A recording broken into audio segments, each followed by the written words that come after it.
भूक लागली मला.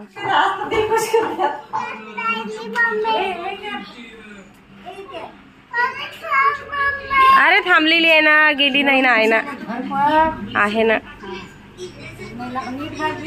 चल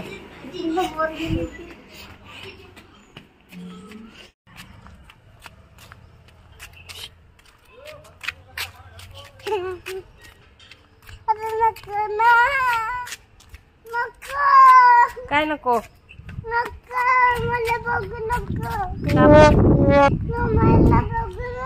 मोबाईलला बघू नको. का बरं? क्यूट दिसत आहेस बघ.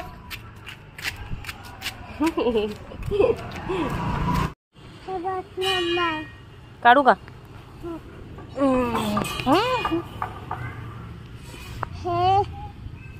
इथे दगड होते ना तो. हो का? निघाला आता. आपण इथे जाताय. हो इथे जाते ना आता. चला चला या. आज आली होती मी अंगणवाडीमध्ये, कारण की मला आला होता त्या आशाताईचा फोन की तुम्ही या, तुमच्या मुलीला विटॅमिन सी द्यायचं आहे, आज आले आहे तर येऊन जा. आमच्या घराच्या बाजूलाच आहे अंगणवाडी, म्हणजे 2-3 मिनिटाच्या अंतरावरती. मग काय निघालो आम्ही दोघी. घे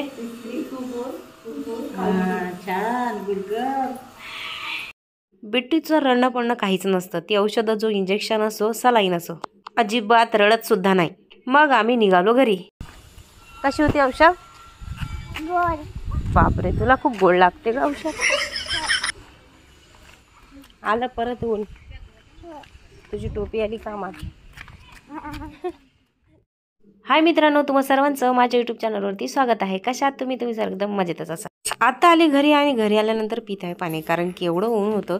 डायरेक्ट मी थकली, पाणी पिली आणि लागली मी माझ्या कामाला. आणि माझा स्वयंपाक बाकीच होता, कारण की त्यांचा फोन आला. तशीच मी तिला बिट्टूला घेऊन गेली अंगणवाडीमध्ये. आल्या आल्या कुकर लावला, कुकरमध्ये टाकली होती डाळ. आज जाऊबाई पण सकाळीच ड्युटीला गेला, त्यामुळे त्यांनी थोडंफार काम वगैरे करून गेल्या होत्या. म्हणजे भात पीठ वगैरे मळून ठेवलं होतं आणि त्यांना यायला सुद्धा वेळ होता ड्युटीवरून. तर मग मी त्यांच्या हिश्श्याच्या चपात्या सुद्धा करून घेतली, कारण आपण थोडं बाहेर गेल्यानंतर तिकडे आल्यावर आपली जराही इच्छा होत नाही, खूप थकल्यासारखं होतं. आता आपल्यावरून दुसऱ्यांचा विचार करावा, आणि त्या रोज जातात, त्या किती थकत असतील, म्हणून मग मी त्यांच्या पण हिश्श्याच्या करून घेतली. आज सकाळपासूनच माझ्या चेहऱ्यावरती वाजलेले आहेत 12, कारण माझं सकाळपासून डोकं खूप दुखत आहे. जशी झोपेतून उठली नुसतं डोकं दुखत आहे. कोणाशी बोलायची सुद्धा इच्छा होत नाही आहे, काही करायची पण इच्छा होत नाहीये. त्या चपात्या करताना जाऊबाई ड्युटीवरून घरी आल्या.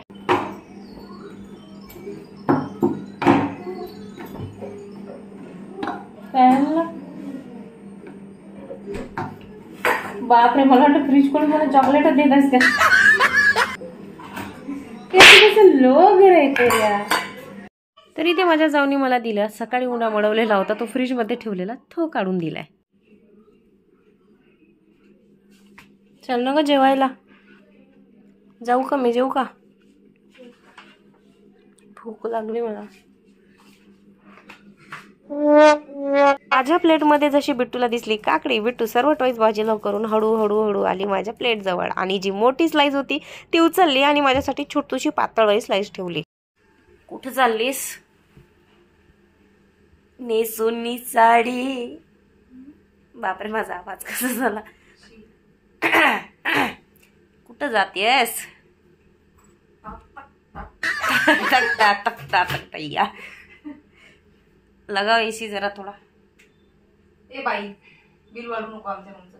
बापरे, आणि दिवसभर बिना तू एसीची चालू असते तरी बिल नाही जात. मी आज अख्खा दिवस मध्ये एसी नाही. मी पण नाही लावला आज, माहिती. आणि आज एवढं गरम पण नाही करत आहे. आज तर तू कामातच आहेस. आज खूपच माझं दिवस डोळा पण झटकी पण नाही. तसंच असते, एवढे दिवस आराम केलं चढते ना, तू काम करणं पडतं. फुकट का पगारले रे क्या? संध्याकाळचे 5 वाजले, अजूनही माझं कंटिन्यू डोकं दुखत आहे. मग काय म्हटलं, चहा पिल्यानंतर मला जरा बरं वाटेल. आणि बाहेरचं वातावरण तुम्ही बघू शकता, असं वातावरण झालं की माझं सर्व डोकं दुखत असतं. इथे अंड्याची चपाती केली बिट्टूला, आणि एकीकडे ठेवला माझ्यासाठी काळा चहा. आरू सुद्धा आला बाहेरून खेळून, आणि मला म्हणाला काय ग मम्मी तिच्यासाठी बनवलं, तर आता मला पण काहीतरी बनवू. मग काय त्याला दिलं दूध आणि मखाने. आता इथे असा प्रॉब्लेम आहे की एकाला दिला तर एकाला राग, एकाला नाही दिला तर त्याला राग, असं आहे. मग दोघांना सुद्धा करूनच द्यावं लागतं. बघता बघता झाली ते संध्याकाळ आणि आर्यन सकाळपासून जेवला नव्हता, कारण की त्याला ती जी भाजी केली होती ती अजिबात आवडली नव्हती सकाळी. तर म्हणाला मम्मी आता मला खूप भूक लागली. मग त्याच्यासाठी टाकलं वरण. त्याला म्हटलं थांब बेटा थोड्या वेळातच मी पटकन स्वयंपाक करते. पटापट आवरायला लागली. त्याच्या एकीकडे केली दोडक्याची भाजी आणि एकीकडे लावला कुकर, त्यामध्ये ठेवली डाळ. त्याला म्हणतात लगेच तडक्याची डाळ बनवते, कारण त्याला तडक्याची डाळ खूप आवडते. जाऊ तर आज एवढ्या बिझी होत्या, आता पण त्या ड्युटीला गेलेल्या. आता त्यांची वाट न बघता त्यांच्या हिश्श्याचं सुद्धा काम करून घेतलं, कारण की खूप थकतात तिकडून आल्यानंतर. पण तिवरून जरी आल्या तरी त्या मला तिकडून आल्यावर मदत करतातच, एखादं माझं काम राहिलेलं असलं तर. आपण कामाला गेलो आणि घरी कोणीतरी आपला स्वयंपाक पूर्ण करून ठेवला, याची खुशी वेगळीच असते.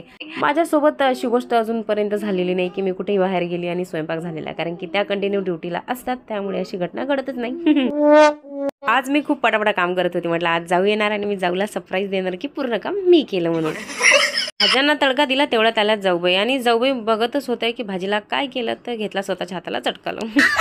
त्या हातपाय तोंडून फ्रेश होईपर्यंत मी म्हटलं त्यांचं पीठ वगैरे मळून घेते आणि चपात्या पण करून घेते. पण त्या काय लगेच आल्या आणि मला बोलल्या की राहू दे भाई, जेवढी मदत केली ती खूप झाली, राहू दे म्हणे, मीच चपात्या करते. म्हटलं अरे वा.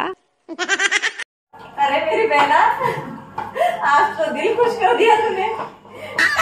आज तो खूप थकली, करून टाकावं, पण तू लवकर आली. चपात्या पण करून आणल्या असते, पण तू लवकर आली. दोन जावांचं नातं हे बहिणीसारखं असलं पाहिजे. एकमेकींना न बोलता सुद्धा समजून घेतलं पाहिजे. बस करते मला पण जरा बसू दे, खूप गरम होते. मीनू पण खूप समजदार आहे. जशी ड्युटीवरून आली म्हणाली सकाळी पण तू स्वयंपाक केला की आता राहू दे, आता मी चपात्या करते.